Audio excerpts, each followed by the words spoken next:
Welcome back guys, my name is Saim and you are watching our YouTube channel Insight Scholar Academy and today we are going to teach you about force and laws of motion।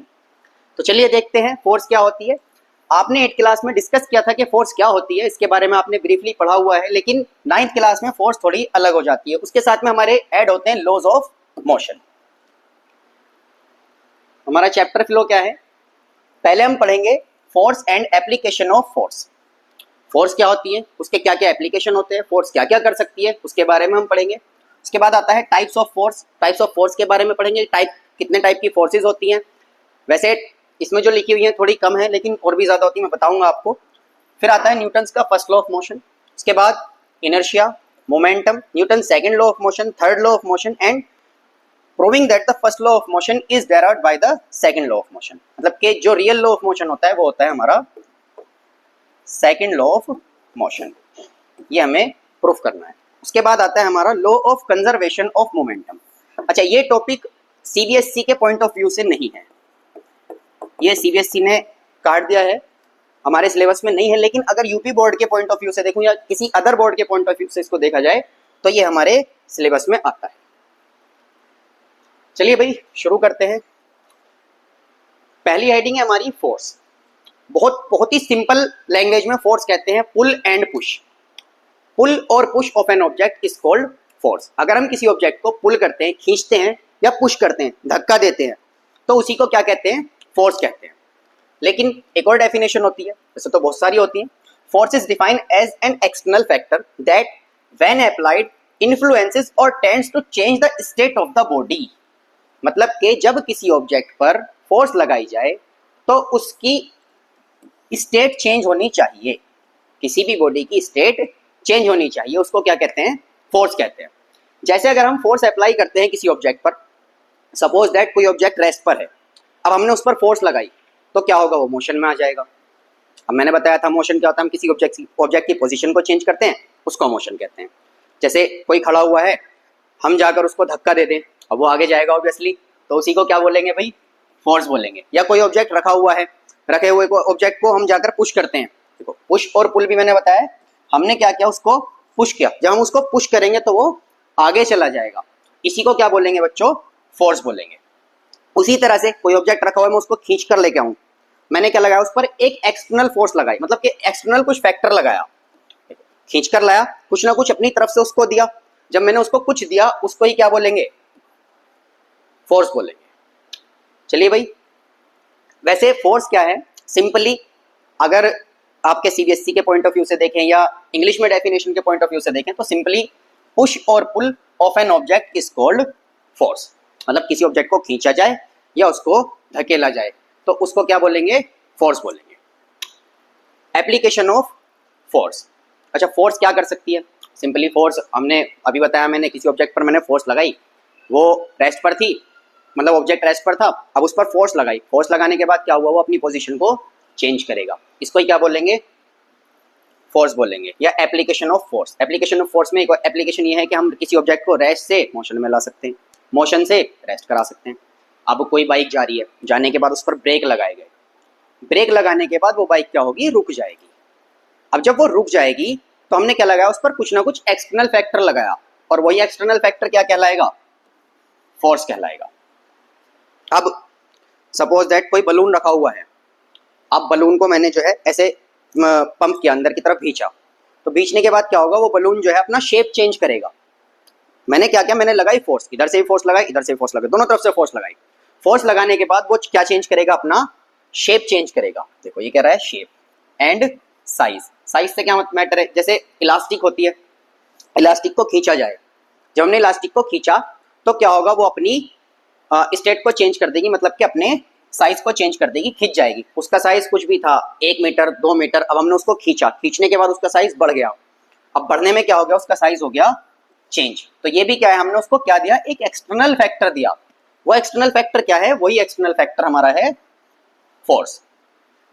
Force can change the speed of the object. किसी भी object की speed को हम force लगाकर change कर सकते हैं। जैसे एक झूला है, झूले में कोई बच्चा झूल रहा है, अब वो धीरे धीरे अपने आप से फोर्स लगा रहा है, कभी आगे जाता है फिर पीछे आता है, फिर आगे जाता है फिर पीछे आता है, इस तरह से उसने फोर्स लगा रखी है। ऐसे चलता है ना, झूला लटका हुआ होता है झूला। अब उसमें कोई बच्चा ऐसे झूल रहा है, कभी आगे जा रहा है कभी पीछे जा रहा है। अब एक और बच्चा आता है, आके पीछे से उसको धक्का देना शुरू कर देता है। अब जब उसने पीछे से उसको धक्का दिया, ठीक है, एक बच्चा और आया, ये बच्चा इस पे बैठा हुआ था, एक और बच्चा आया, इसने इसको धक्का दिया। धक्का देने के बाद क्या होगा, ये थोड़ा आगे जाने लगेगा, ठीक है, इसकी पोजीशन थोड़ी सी चेंज हो जाएगी, ये थोड़ा आगे जाने लगेगा, ठीक है भाई। तो इसी को क्या बोलेंगे, इसको ही बोलेंगे फोर्स को बढ़ा देना, स्पीड को बढ़ा देना। या क्या करता है, अब यही बच्चा इसको पकड़ ले बस, अब ये झूल रहा था, झूलते हुए किसी दूसरे बच्चे ने आकर उसको पकड़ लिया। अब पकड़ने के बाद क्या होगा, वो रुक जाएगा, ऑब्वियसली रुकेगा। अब उसी कंडीशन में क्या हो गया, इसकी स्पीड फिर से चेंज हो गई। तो फोर्स क्या कर सकता है, force can change the speed of the object. उसके बाद देखते हैं force can change the direction of the object. Direction से क्या है, डायरेक्शन से ये है जैसे गाड़ी होती है, गाड़ी का स्टीयरिंग घुमाते हैं। अब स्टीयरिंग ऊपर से तो स्टीयरिंग ही दिखता है, लेकिन नीचे से सारा मैकेनिज्म जो होता है वो एक फोर्स लगाता है, फोर्स अप्लाइड करता है। जब उसने फोर्स को अप्लाई किया, अप्लाई करने के बाद क्या होगा, उसने अपनी डायरेक्शन को वो चेंज कर देगा।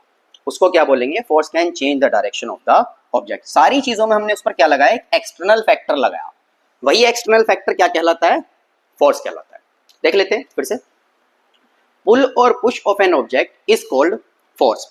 किसी ऑब्जेक्ट को खींचा जाए या धक्का दिया जाए, धकेला जाए, तो उसी को क्या बोलेंगे बच्चों, फोर्स बोलेंगे। Force is defined as the external factor that when applied influences और tend to change the state of the body. अच्छा, स्टेट ऑफ द बॉडी में काफी सारी चीजें आती हैं। स्टेट ऑफ बॉडी में क्या कहेंगे हम, साइज कहेंगे। किसी ऑब्जेक्ट का साइज बदल सकता है, मैंने बताया कि फोर्स क्या चेंज कर सकता है भाई, किसी भी ऑब्जेक्ट के साइज को चेंज कर सकता है। उसके बाद मैंने बताया ये इसके किसी भी ऑब्जेक्ट के शेप को चेंज कर सकता है। फिर बताया कि किसी भी ऑब्जेक्ट की स्पीड को कम या ज्यादा कर सकता है। उसके बाद मैंने बताया कि रेस्ट पर कोई ऑब्जेक्ट है उसको मोशन में ला सकता है, मोशन में कोई ऑब्जेक्ट है उसको रेस्ट पर ला सकता है। तो इसको बोलते हैं state of motion, state of motion, और बोलते हैं स्टेट ऑफ रेस्ट। मतलब के मोशन में क्या है कि कोई ऑब्जेक्ट मोशन कर रहा है, अब उसकी स्पीड कम ज्यादा कर दी तो वो कंडीशन होगी स्टेट ऑफ मोशन। मतलब जिस मोशन में वो चल रहा है उस कंडीशन को कहेंगे स्टेट ऑफ मोशन। अब हमने उसको चेंज कर दिया, कैसे करेंगे हम स्टेट ऑफ मोशन को चेंज कर सकते हैं, किसकी हेल्प से, फोर्स की हेल्प से, ठीक है। सेम ऐसे ही कोई ऑब्जेक्ट रुका हुआ था, हम गए, जाने के बाद उस पर धक्का लगाया, धक्का लगाने के बाद वो आगे चला गया, आगे जाने को ही क्या कहेंगे, change in state of rest. I hope clear हो गया होगा फोर्स क्या होती है। कुछ भी नहीं होता, मैंने बताया सिंपली किसी ऑब्जेक्ट को खींचा जाए या धक्का दिया जाए, उसी को कहेंगे फोर्स। उसके बाद अगर हमने फोर्स लगाई है तो ऑब्जेक्ट में कुछ ना कुछ चेंजेस होते हैं, ऑब्वियसली चेंजेस होंगे। वो चेंजेस क्या हैं, एप्लीकेशन ऑफ फोर्स। मतलब फोर्स लगाने की वजह से ऑब्जेक्ट में जो चेंजेस आए हैं उनको बोलेंगे एप्लीकेशन ऑफ फोर्सेस। मतलब कि किसी ऑब्जेक्ट का शेप चेंज हो सकता है, साइज चेंज हो सकता है, वो मोशन में हो सकता है, रेस्ट में हो सकता है, उसकी डायरेक्शन को हम चेंज कर सकते हैं, उसकी स्पीड को कम ज्यादा कर सकते हैं। ये सिंपली कंडीशन हमारी किसकी है, फोर्स की है। फोर्स लगाकर हम इतने सारे फैक्टर को चेंज कर सकते हैं, ठीक है भाई। आगे देखते हैं टाइप्स ऑफ फोर्सेस। अच्छा, अगर मैं फोर्स की बात करूं सिंपली, फोर्स के बहुत सारे टाइप होते हैं। Touchable force, untouchable force, gravitational force, electromagnetic force और weak nuclear force, strong nuclear force. तो फंडामेंटल फोर्सेस होती हैं 4। लेकिन अगर मैं 9th क्लास के सिलेबस के अकॉर्डिंग बात करूं तो there are 2 major types of force. 9th class के सिलेबस के अकॉर्डिंग सिर्फ फोर्स के 2 मेजर टाइप आपको पढ़ने हैं। पहला है बैलेंस फोर्स, दूसरा है बच्चों अनबैलेंस फोर्स। बैलेंस फोर्स और अनबैलेंस फोर्स क्या है, एक ऑब्जेक्ट था जिसका कोई भी मास था, m मान लिया, सपोज दैट मास है इसका m। मास सभी को पता है, number of particles in an object is said to be mass. मतलब कि सिंपली मास सभी को पता होता है, ठीक है। ये 8th क्लास का टॉपिक है, मैंने बताया कि बहुत सारी चीजें हम 8th क्लास से रिलेट करके चलेंगे। तो बैलेंस फोर्स क्या होती है बच्चों, मैंने इस पर कुछ फोर्स लगाई, सपोज दैट 10 न्यूटन फोर्स मैंने इधर से लगाई, कोई ऑब्जेक्ट था, अब मैंने 10 न्यूटन फोर्स लगाई इधर से, ठीक है। फिर इधर से किसी और ने 10 न्यूटन फोर्स लगा दी, क्या ये ऑब्जेक्ट अपनी पोजीशन को चेंज करेगा? सिंपल सी बात है, 10 न्यूटन की फोर्स उधर से लगाई, 10 न्यूटन की फोर्स उधर से लगाई, तो ये अपनी पोजीशन को चेंज नहीं करेगा, ये जहां पर है वहीं रहेगा। तो ऐसी फोर्स को कहते हैं बच्चों बैलेंस फोर्स। जिस फोर्स को अप्लाई करने पर ऑब्जेक्ट अपनी पोजीशन को चेंज ना करे उसकी पोजीशन में कोई भी चेंज ना आए, no change in state of motion और रेस्ट।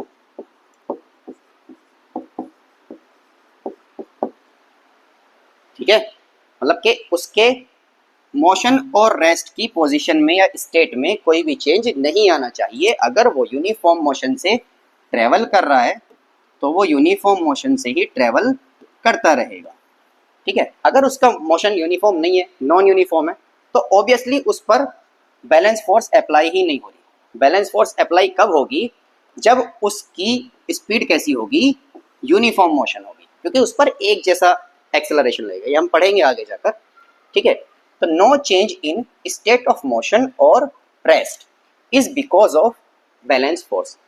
देखिए मैं फिर से बताता हूँ, स्टाइलस है, मैंने इधर से भी पकड़ रखा है, इधर से भी पकड़ रखा है, मैं दोनों तरफ से फोर्स लगा रहा हूँ, ना ये इधर को जा रहा ना ये इधर को जा रहा। अगर मैं इधर से हाथ हल्का कर लूँ, अपना फोर्स इधर से कम लगाऊं तो इधर चला जाएगा। अगर मैं लेफ्ट साइड से हाथ हल्का करूं तो ये राइट की तरफ इंक्लाइन हो जाएगा, मतलब राइट की तरफ चला जाएगा। तो ये चीजें जो हैं सिंपली किसकी वजह से होती हैं?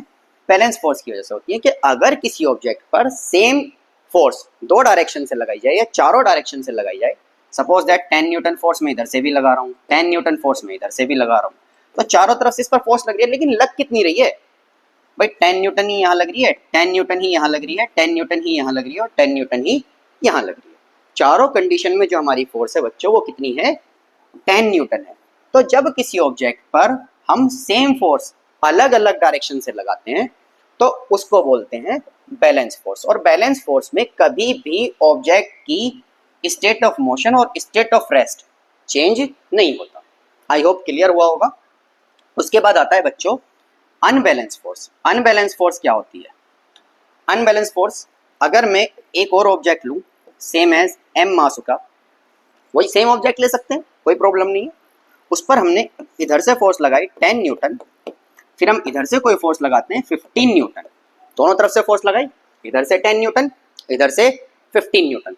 जब हमने दोनों तरफ से फोर्स लगाई तो देखिए अब ये अलग डायरेक्शन में है, ये अलग डायरेक्शन में है, दोनों की डायरेक्शन अपोजिट है। तो जो हमारी रिजल्टेंट फोर्स आएगी, रिजल्टेंट या बोल सकते हो नेट फोर्स, जो हमारी नेट फोर्स आएगी बच्चों वो आएगी हमारी 15 न्यूटन राइट से लेफ्ट की तरफ है और 10 न्यूटन लेफ्ट से राइट की तरफ है। तो 15 में से हम 10 को माइनस करेंगे और हमारी जो नेट फोर्स आएगी वो आएगी बच्चों 5 newton from right to left.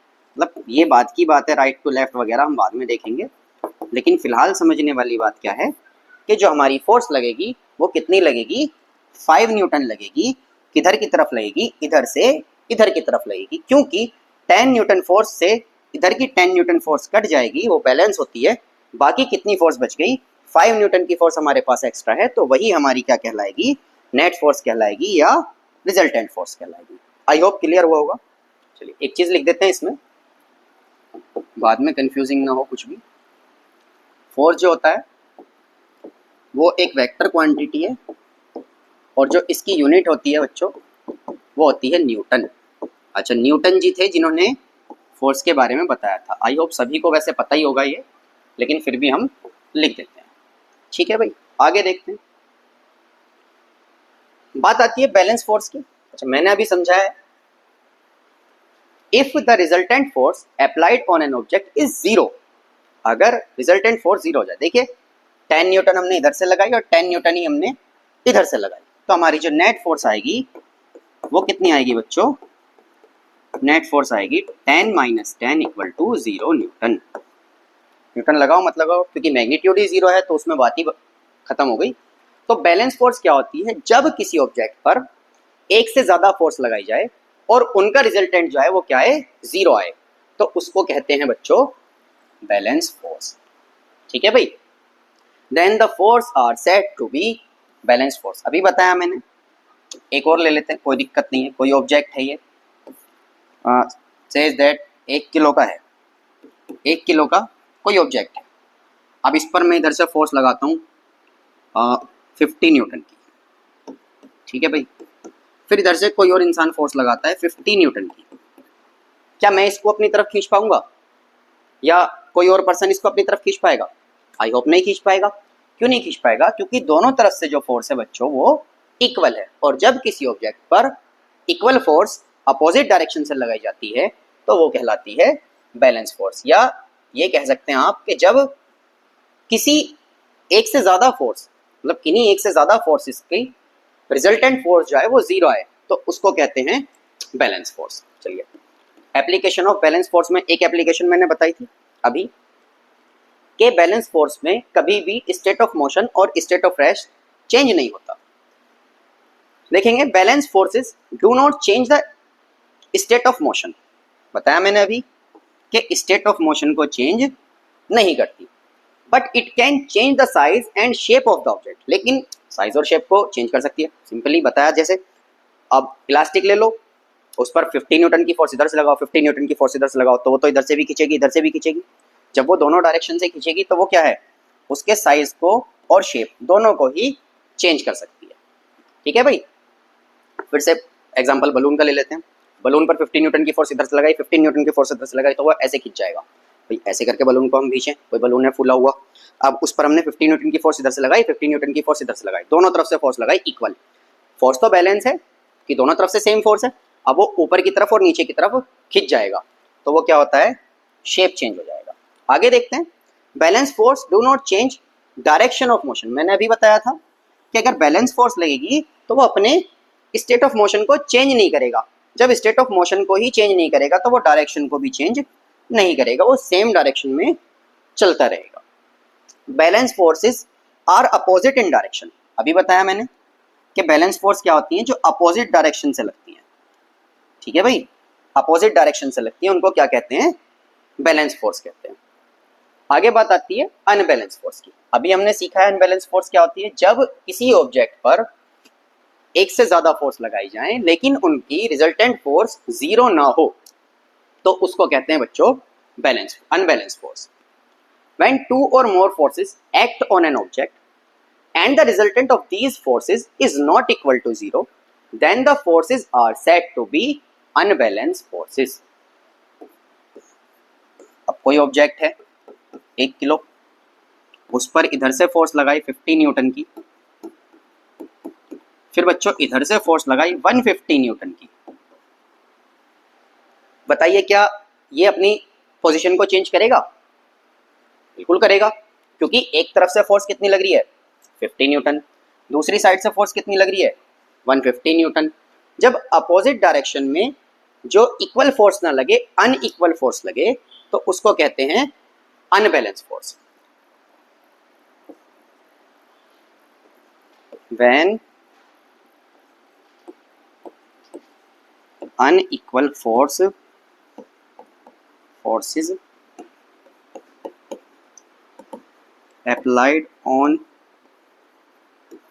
an object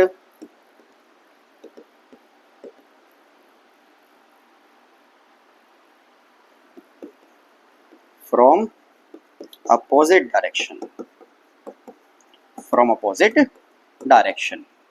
then the force is said to be unbalanced force। जब किसी ऑब्जेक्ट पर दोनों डायरेक्शन से अनइक्वल फोर्स लगाई जाए, इक्वल फोर्स ना लगाई जाए, जैसे 50 न्यूटन और 150 न्यूटन, ये दोनों फोर्सेस कैसी हैं, अनइक्वल फोर्सेस हैं। तो जब किसी ऑब्जेक्ट पर दोनों साइड से अनइक्वल फोर्सेस लगाई जाएं तो फोर्स कैसी कहलाती है भाई, अनबैलेंस फोर्स कहलाती है। आई होप क्लियर हो रहा होगा।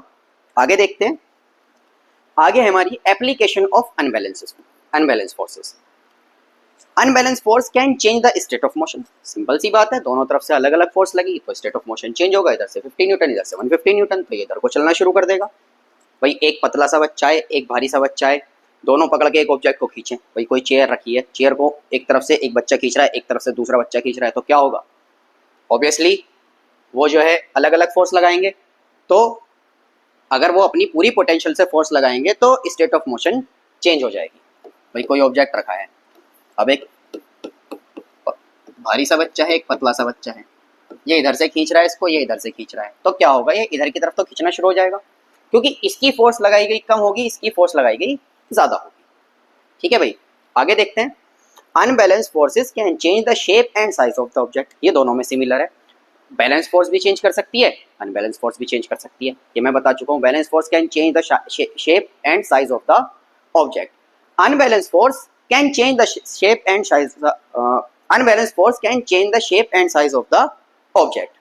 Unbalance force can change the speed of the object. देखिए, जब किसी ऑब्जेक्ट की स्पीड चेंज होती है तो उस पर एक अनबैलेंस फोर्स अप्लाई की जाती है। जैसे बाइक चल रही है, बाइक की स्पीड बढ़ाओ तो उस पर एक्सेलरेशन लगता है। जब एक्सेलरेशन लगता है तब वो बढ़ती है। ये हम पहले चैप्टर में पढ़कर आए थे। तो ये क्या कहलाता है? ये कहलाता है change in speed of the object. Force लगाएंगे तब एक्सेलरेशन चेंज होगा। आगे देखेंगे इस चीज को हम।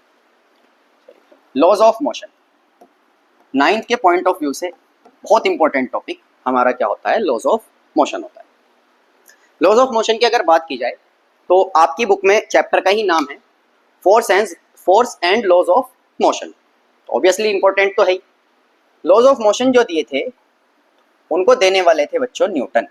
ये आप सभी पढ़ते हैं कि उन फोर्स जो लॉज ऑफ मोशन थे उनको देने वाले थे सर आइजैक न्यूटन, जिन्होंने लॉज ऑफ मोशन को बताया था। लेकिन इससे पहले कुछ साइंटिस्ट हुए हैं जिन्होंने इसके बारे में बहुत डिस्कवरी की। सबसे पहले थे एरिस्टोटल, हिंदी में अरस्तु बोलते हैं। Aristotle was the first person who said that the natural position of the object is rest.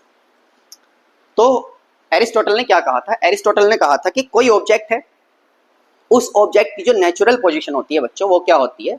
Rest होती है। मतलब कि कोई भी ऑब्जेक्ट रेस्ट पर रहना चाहता है, उसको आप स्पीड दो ना स्पीड दो, वो कहाँ रहेगा? रेस्ट पर रहना। मुझे रोक दो बस, वो ये चाहता है मैं रुक जाऊं, तो वो कंडीशन क्या कहलाती है बच्चों? मतलब उसके बारे में किसने बताया था? एरिस्टोटल ने बताया था। ठीक है, Aristotle was the first person who said that natural position of the object is rest. तो इन्होंने कहा था कि कोई भी ऑब्जेक्ट रेस्ट पर रहना चाहता है। फिर उसके बाद एक साइंटिस्ट हुए sir Galileo Galilei. Sir Galileo Galilei ने क्या कहा? उन्होंने बताया कि कोई भी ऑब्जेक्ट अपनी पोजीशन को चेंज नहीं करना चाहता। मतलब कि अगर वो रेस्ट में है तो रेस्ट में रहना चाहेगा, मोशन कर रहा है तो मोशन में रहना चाहेगा। उन्होंने कुछ एक्सपेरिमेंट किए। उनके एक्सपेरिमेंट क्या थे बच्चों? उन्होंने 3 स्लाइड्स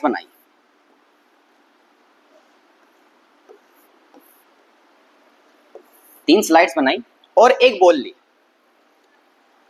क्या क्या उन्होंने? एक बॉल ली। उन्होंने इस बॉल को यहां रखा। जब बॉल को किसी भी इंक्लाइन सरफेस पर पुट करोगे तो ऑब्वियसली नीचे आएगी। उन्होंने बॉल को यहां रखा। एरिस्टोटल के रूल के अकॉर्डिंग एरिस्टोटल ने कहा था कि कोई भी ऑब्जेक्ट कहां रहना चाहता है? रेस्ट पर रहना चाहता है। तो उन्होंने उसे रेस्ट पर छोड़ दिया। अब जब उन्होंने रेस्ट पर छोड़ा तो सिंपल सी बात है, ये कहाँ आएगी? नीचे आएगी। इस पर कुछ ना कुछ ग्रेविटी लगेगी। ग्रेविटी की वजह से ये नीचे आ जाएगी, क्योंकि ये सरफेस कैसा है? इंक्लाइन सरफेस है। ये एक इंक्लाइन सरफेस है और इंक्लाइन सरफेस से अगर किसी ऑब्जेक्ट को रखा जाए तो वो ऑब्वियसली नीचे की ओर जाएगा। तो पहला रूल क्या कहा उन्होंने? ये कहा कि मैं इसे रेस्ट पर रखना चाहता हूं, ये रुक क्यों नहीं रही? भाई सिंपल सी बात है, एरिस्टोटल ने कहा कि कोई भी ऑब्जेक्ट रेस्ट पर रहना चाहता है। अब गैलीलियो गैलीली ने कुछ एक्सपेरिमेंट किए। एक्सपेरिमेंट में कहा मैं इसे रेस्ट पर ही रहना चाहता हूं, ये रेस्ट पर ही रहे, यहीं रखना चाहता हूं, तो ये रुक क्यों नहीं रही? ठीक है। फिर उन्होंने दूसरा एक्सपेरिमेंट किया।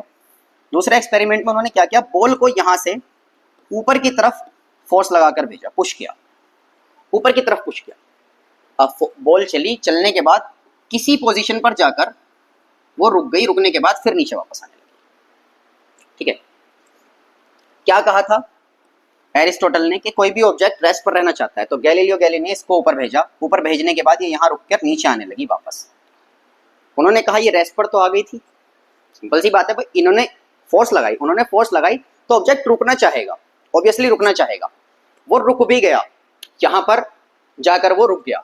सपोज दैट इस कंडीशन पे जाकर वो रुक गई वो बॉल। अब बॉल जब रुक गई तो उन्होंने क्या कहा कि ये तो नीचे फिर वापस आ गई। भाई वो चाहते थे कि ये यहीं रुक जाए। एरिस्टोटल के अकॉर्डिंग ये बॉल रुकनी चाहिए थी रेस्ट पर। वो फिर नीचे वापस आने लगी। फिर उन्होंने एक और एक्सपेरिमेंट किया। उसमें क्या किया उन्होंने बॉल को बच्चों एक प्लेन सरफेस पर रखा, बिल्कुल प्लेन सरफेस, एक स्ट्रेट लाइन, और बॉल पर कुछ फोर्स लगाई इधर की तरफ। बॉल चलती गई चलती गई चलती गई चलती गई, स्मूथ सरफेस पर बॉल बहुत दूर जाकर कहीं रुकी। तो गैलीलियो गैलीली ने फिर एक और स्टेटमेंट दिया और उन्होंने कहा, ही सेड, उन्होंने कहा, every object wants to be in their state of motion until we apply an external force on it। तो गैलीलियो गैलीली ने कहा कि कोई भी ऑब्जेक्ट अपनी पोजीशन को चेंज नहीं करना चाहता। वो रेस्ट पर है तो रेस्ट पर रहना चाहता है, और अगर वो मोशन कर रहा है तो वो यूनिफॉर्म मोशन में ही रहना चाहता है, वो अपनी पोजीशन को चेंज नहीं करना चाहता। ये स्टेटमेंट किसने दिया था? सर गैलीलियो गैलीली ने। It means no other force like friction, external force etc applies on an object, it will be moving forever but it is impossible। मतलब कि अगर किसी ऑब्जेक्ट पर कोई एक्स्ट्रा फोर्स ना लगाई जाए, जैसे फ्रिक्शन फोर्स हो गई या सरफेस फोर्स हो गई, कुछ भी फोर्स ऐसी ना लगाई जाए, तो ऑब्जेक्ट क्या है, वो हमेशा चलता रहेगा, रुकेगा नहीं। तो ये पोजीशन, ये कंडीशन क्या है, ये एक इम्पॉसिबल कंडीशन है, क्योंकि अगर हमारा एटमॉस्फेयर है तो ऑब्वियसली हमारे पास फ्रिक्शन भी उस पर लगेगा और हमारी एयर भी उस पर कुछ ना कुछ फोर्स लगाएगी, ड्रैग लगाएगी, तो एक्सटर्नल फोर्स भी उस पर कुछ ना कुछ लगेगी। तो ये कंडीशन कैसी है? इम्पॉसिबल है कि वो हमेशा चलती रहे। उसके बाद फिर आते हैं न्यूटन। तो ये रहे न्यूटन जी, ठीक है। इन्होंने क्या कहा था? इन्होंने कुछ स्टडी की, गैलीलियो गैलीली के रूल पढ़े, एरिस्टोटल के रूल पढ़े। उनको पढ़ने के बाद इन्होंने 3 लॉ ऑफ मोशन दिए, जिन्हें हम लॉज ऑफ मोशन के नाम से आप जानते हैं, जो आपके बुक में भी हैं। लॉज ऑफ मोशन वो क्या है? वो जो न्यूटन ने लॉज ऑफ मोशन दिए थे वो होते हैं, ठीक है भाई। नोट पॉइंट क्या है?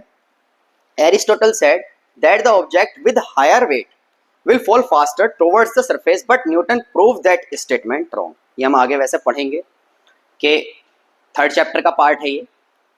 एरिस्टोटल ने कहा था कि कोई ऑब्जेक्ट जिसका वेट ज्यादा होता है वो ज्यादा तेजी से नीचे गिरेगा। ये एरिस्टोटल के लॉज ऑफ मोशन में था। एरिस्टोटल ने लॉज ऑफ मोशन जो दिए थे, उन्होंने कहा था कि कोई भी ऑब्जेक्ट रेस्ट पर रहना चाहता है। फिर उन्होंने कुछ अदर स्टेटमेंट बताया। उन स्टेटमेंट में उन्होंने कहा था कि कोई भी ऑब्जेक्ट कहाँ है, अगर उसका वेट ज्यादा है तो वो जल्दी अर्थ की तरफ जाएगा, और अगर किसी ऑब्जेक्ट का वेट कम है तो वो देर से जाएगा। ये बात कहने वाले एरिस्टोटल थे। लेकिन न्यूटन ने कहा कि अगर कोई 2 ऑब्जेक्ट जिनका शेप साइज बिल्कुल सेम है, उनका मास अलग अलग हो सकता है, वेट अलग अलग हो सकता है, अगर उनका शेप और साइज सेम है और उस पर हमारा अर्थ फोर्स ना लगाए या उस पर फ्रिक्शन फोर्स ना लगे, ड्रैग ना लगे, हवा फोर्स, हमारा एटमॉस्फेयर ना लगाए, एयर फोर्स ना लगाए, तो उस कंडीशन में ऑब्जेक्ट साथ गिरेंगे, चाहे उनका मास कम हो या ज्यादा हो। आई होप यहां तक सभी को क्लियर हुआ होगा, ठीक है भाई। चलिए भाई देखते हैं आगे। अब आता है न्यूटन का फर्स्ट लॉ ऑफ मोशन। मैंने बताया कि न्यूटन ने अपने अलग लॉ दिए थे। उसमें क्या कहा उन्होंने? If an object is in rest और in uniform motion then it will not change its state of motion. Simple सी बात यही खत्म हो गई। न्यूटन ने कहा कि कोई ऑब्जेक्ट अगर रेस्ट पर है तो वो रेस्ट पर ही रहेगा, या अगर कोई ऑब्जेक्ट किसी यूनिफॉर्म मोशन से चल रहा है तो वो यूनिफॉर्म मोशन से ही चलता रहेगा। It means the object will be at rest और will be moving with the same constant speed. अभी बताया ना मैंने कि अगर कोई ऑब्जेक्ट रेस्ट पर है तो वो रेस्ट पर ही रहेगा, या वो यूनिफॉर्म मोशन कर रहा है तो वो यूनिफॉर्म मोशन ही करता रहेगा, उसकी स्पीड जो है वो सेम रहेगी। अनटिल और unless an external force applied on it, जब तक कि उस पर कोई एक्सटर्नल फोर्स ना लगाई जाए, ठीक है भाई। मतलब सिंपली कि कोई भी ऑब्जेक्ट अपनी चेंज को, मतलब जो उसकी मोशन की स्टेट होती है उसको चेंज करने के लिए उसका अपोज करता है, ठीक है भाई। तो उसी को बोलेंगे, आगे देखेंगे। वैसे if an object is in rest, मतलब कि अगर कोई ऑब्जेक्ट रेस्ट पर है और moving with a constant speed, अगर कांस्टेंट स्पीड से मूव कर रहा है, सेम वेलोसिटी से चल रहा है, तो वो अपनी पोजीशन को चेंज नहीं करेगा जब तक कि उस पर कोई एक्सटर्नल फोर्स ना लगाई जाए। कंक्लूजन क्या है इसका? कंक्लूजन सिंपल है, बिल्कुल सिंपल, कोई ऐसी बड़ी बात नहीं है इसमें। ऑल ऑब्जेक्ट्स रेजिस्ट, रेजिस्ट मतलब होता है अपोज करना या विरोध करना, ठीक है भाई, मतलब लड़ाई करता है ये। अब ठीक है, opposes the change in their state of motion, मतलब कि हर ऑब्जेक्ट रेजिस्ट करता है अपने स्टेट ऑफ मोशन की चेंज को। मतलब अगर हम उसको रेस्ट में लाना चाहें मोशन से तो वो उसको भी अपोज करेगा, या हम रेस्ट से मोशन में लाना चाहें तो वो मोशन में ही रहना चाहेगा। तो उसको क्या बोलते हैं भाई? उस कंडीशन को बोलते हैं इनर्शिया। आगे हम पढ़ेंगे। Example of first law of motion in daily life. Daily life में क्या एग्जाम्पल है? A person standing on a bus fall backward when the bus start moving suddenly. अगर कोई ऑब्जेक्ट मतलब कोई पर्सन बस में खड़ा है, बस में मोस्टली सभी ने सफर किया होगा, बस में खड़ा है, अब बस चलने लगे, जब चलने लगती है तो हम पीछे की तरफ जाते हैं इस तरह से। भाई हम खड़े हैं, बस चलनी शुरू हुई तो हम पीछे की तरफ जाते हैं, एकदम से झटका लगता है, क्योंकि वो क्या है, हम अपोज करते हैं अपनी पोजीशन को। अब देखो हम खड़े तो हैं, यहाँ बना के दिखाता हूँ मैं आपको डायग्राम, ठीक है भाई। ये जो हमारे पैर होते हैं ये बस के साथ जुड़े होते हैं। अब बस आगे चली गई तो हमारे पैर भी आगे चले गए, लेकिन हमारी जो रेस्ट बॉडी है ऊपर की वो उसी पोजीशन में है जहां पर वो थी, एकदम से वो अपनी पोजीशन को चेंज नहीं कर सकती। अब हमारे ऐसा तो है नहीं पैर आगे निकल के चले गए भाई बाद में बॉडी से लगा लेंगे, ऐसा तो नहीं होता। तो हम क्या करते हैं, हमारी जो बॉडी है, हमारे पैर आगे जैसे जाते हैं तो हमारी बॉडी पीछे की तरफ इंक्लाइन हो जाती है, क्योंकि हमारा कहीं ना कहीं जो है सेंटर ऑफ मास होता है, मतलब कि हम अपने मास के अकॉर्डिंग, हमारे पैर ही तो आगे गए भाई, हम यहीं खड़े रहेगा, अब हम पीछे से खड़े हो जाए और पैर किसी के खींचने लगे कोई, तो क्या होगा, वो पीछे की तरफ तो ऑब्वियसली जाएगा भाई, पकड़ के कोई पैर से खींचे तो ऑब्वियसली वो इंसान पीछे की तरफ जाएगा। तो ये भी किसका एग्जाम्पल है, फर्स्ट लॉ ऑफ मोशन का एग्जाम्पल है। दूसरा है if the bus drivers applied brake, अगर बस ड्राइवर ब्रेक मार दे सडनली तो पर्सन क्या होता है, वो आगे की तरफ जाता है, ठीक है भाई, सॉरी विल फॉल बैकवर्ड, हाँ वो आगे की तरफ जाता है, सॉरी ये गलत लिखा हुआ है, जब ब्रेक लगते हैं तो वो आगे की तरफ जाता है, ठीक है भाई।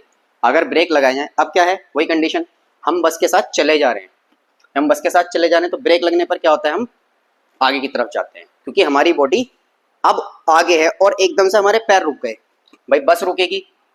सेम कंडीशन जैसे मैंने वहां बताया कि ये जो हमारे पैर हैं ये तो जुड़े हुए हैं बस के साथ, जब ये बस के साथ जुड़े हुए हैं तो क्या होता है, ये बस के साथ जुड़े हुए हैं, अब बस ने ब्रेक मार दिए, जब बस ने ब्रेक लगाए तो हमारे जो पैर हैं बच्चों उन पर क्या इफेक्ट होता है, वो रुक जाते हैं और हमारी आगे की बॉडी मतलब ऊपर वाली बॉडी अपर बॉडी आगे की तरफ चली जाती है, जिसकी वजह से हम आगे की तरफ चले जाते हैं। चलिए जर्किंग ऑफ क्लॉथ्स, मतलब जैसे कपड़े सुखाए जाते हैं, सुखाने से पहले कपड़ों को झटकते हैं, कपड़ों को झटकने का रीजन क्या होता है कि जितने भी एक्स्ट्रा पार्टिकल उसके पास वाटर के हैं, ठीक है, एक्सेस पार्टिकल सारे के सारे उसी पोजीशन में रह जाएंगे, जब आपने उनको झटका तो हमारे जो वाटर था वो ऊपर ही रह गया और कपड़ों की पोजीशन ऊपर नीचे चेंज हो गई। It's an important topic inertia, ठीक है भाई। इनर्शिया मैंने बताया the property of the object that opposes the change in their state of motion, किसी भी ऑब्जेक्ट की वो प्रॉपर्टी जिसकी वजह से वो अपनी मोशन की स्टेट को अपोज करता है। जैसे मैंने अभी बताया था कि all object resist the change in state of motion because of inertia, इसका भी रीजन क्या होता है बच्चों, इसका भी रीजन है इनर्शिया, ठीक है भाई। इनर्शिया की वजह से कोई भी ऑब्जेक्ट अपनी पोजीशन की अपोज को क्या करता है, मतलब पोजीशन में चेंज को अपोज करता है। अगर वो रेस्ट में है तो रेस्ट में ही रहना चाहेगा, अगर वो मोशन में है बच्चों तो वो मोशन ही करता रहना चाहेगा यूनिफॉर्म, उसमें कोई भी चेंज नहीं होगा, ठीक है भाई। तो इस पोजीशन को कहते हैं, इस कंडीशन को कहते हैं इनर्शिया। ये एक क्या है, बस एक प्रॉपर्टी है किसी भी ऑब्जेक्ट की, वो प्रॉपर्टी जिसकी वजह से वो अपनी पोजीशन के चेंज को अपोज करता है। वो रेस्ट पे है तो रेस्ट में रहना चाहेगा और वो मोशन कर रहा है तो यूनिफॉर्म मोशन करता रहना चाहेगा, रेस्ट पर नहीं आना चाहता। Inertia is directly proportional to the mass of the object, मतलब जितना ज्यादा किसी ऑब्जेक्ट का मास होगा उतना ही ज्यादा उसका इनर्शिया होगा। Heavier object has more inertia than the lighter object, simple सी बात है, हैवी है ऑब्जेक्ट, मास ज्यादा है, जब मास ज्यादा है तो इनर्शिया ज्यादा है, अगर हल्का है ऑब्जेक्ट तो मास कम है, जब मास कम है तो इनर्शिया भी कम है। तो इनर्शिया क्या होता है बच्चों, इनर्शिया डायरेक्टली प्रोपोर्शनल होता है मास ऑफ ऑब्जेक्ट, ठीक है, inertia of object is directly proportional to the mass of object, ठीक है, नोट कर लेंगे इसको। आगे देखते हैं, हमारा है टाइप्स ऑफ इनर्शिया। इनर्शिया के 3 टाइप होते हैं, ठीक है, एक होता है इनर्शिया ऑफ रेस्ट, एक होता है इनर्शिया ऑफ मोशन, एक होता है inertia of direction. Inertia of rest क्या है, इनर्शिया ऑफ रेस्ट वही कि अगर मैं रेस्ट से मोशन में लाना चाहूं किसी चीज को तो वो अपोज करेगा, इसको बोलते हैं इनर्शिया ऑफ रेस्ट। ठीक है, अब person standing on a bus fall backward, वही जो मैंने अभी बताया कि जब बस चलनी शुरू होती है तो हम पीछे की तरफ जाते हैं, उसका रीजन क्या था, इनर्शिया ऑफ रेस्ट। दूसरा था इनर्शिया ऑफ मोशन। बच्चों इनर्शिया ऑफ मोशन क्या है, इनर्शिया ऑफ मोशन जिसमें कोई ऑब्जेक्ट मोशन कर रहा है और हम उसको रेस्ट में लाने की कोशिश करें। ठीक है, कोई ऑब्जेक्ट मोशन कर रहा है और हम उसको रेस्ट में लाने की कोशिश करें तो उसको कहेंगे हम इनर्शिया ऑफ मोशन। वो अपने मोशन की पोजीशन को चेंज नहीं करना चाहता, रेजिस्ट करेगा, मैं चाहता हूं मैं मोशन में ही रहूं, तो उसको क्या कहेंगे बच्चों, इनर्शिया ऑफ मोशन।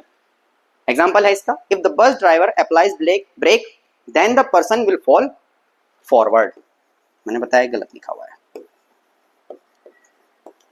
जब ब्रेक लगते हैं तो हम आगे की तरफ जाते हैं, इसका रीजन क्या था, इनर्शिया ऑफ मोशन, क्योंकि हम मोशन में हैं, हम रहना चाहते हैं मोशन में रहें। तीसरा आता है inertia of direction. Inertia of direction क्या है, अपने डायरेक्शन को चेंज नहीं करना चाहता, ऑब्जेक्ट सीधा जा रहा है, ये कहेगा मैं सीधा ही जाता रहूंगा, मुझे नहीं बदलना भाई, मैं सीधा जा रहा हूं, मुझे मत छेड़ो। ठीक है, अब अगर कोई पर्सन बाइक पे बैठा हुआ हो, अब जब बाइक पे बैठा हुआ है तो क्या होता है, आपने देखा होगा कि जैसे हमने बाइक को लेफ्ट की तरफ इंक्लाइन किया, मतलब लेफ्ट की तरफ मोड़ा, तो हमारी जो बॉडी होगी वो ऑब्वियसली राइट की तरफ चली जाएगी, हम इधर की तरफ चले जाते हैं, हमारा बाइक इधर की तरफ जाती है। ठीक है, when a bus driver takes left, देखो अगर बस ड्राइवर लेफ्ट टेक लेता है तो पैसेंजर की बॉडी किधर की तरफ डायरेक्ट होती है, राइट की तरफ। भाई हमने चेंज तो इधर किया है, चेंज इन डायरेक्शन तो हमारा लेफ्ट में है, लेकिन हमारी जो बॉडी है बच्चों वो कहाँ रहना चाहेगी, वो राइट की तरफ जाना चाहेगी, इसको बोलते हैं इनर्शिया ऑफ डायरेक्शन। फिर से देख लेते हैं एक बार, इनर्शिया क्या है, मैंने बताया इनर्शिया है कोई भी ऑब्जेक्ट अपनी मोशन की चेंज करने की पोजीशन को क्या कहता है, रेजिस्ट करता है, अपोज करता है, उसको क्या कहते हैं भाई, इनर्शिया कहते हैं। फिर मैंने बताया कि इनर्शिया जो होता है वो डायरेक्टली प्रोपोर्शनल होता है मास ऑफ द ऑब्जेक्ट, मतलब जितना ज्यादा किसी ऑब्जेक्ट का मास होगा उतना ज्यादा उसका इनर्शिया होगा। अगर कोई ऑब्जेक्ट भारी है तो इसका इनर्शिया ज्यादा होगा, कोई ऑब्जेक्ट हल्का है तो उसका इनर्शिया कम होगा।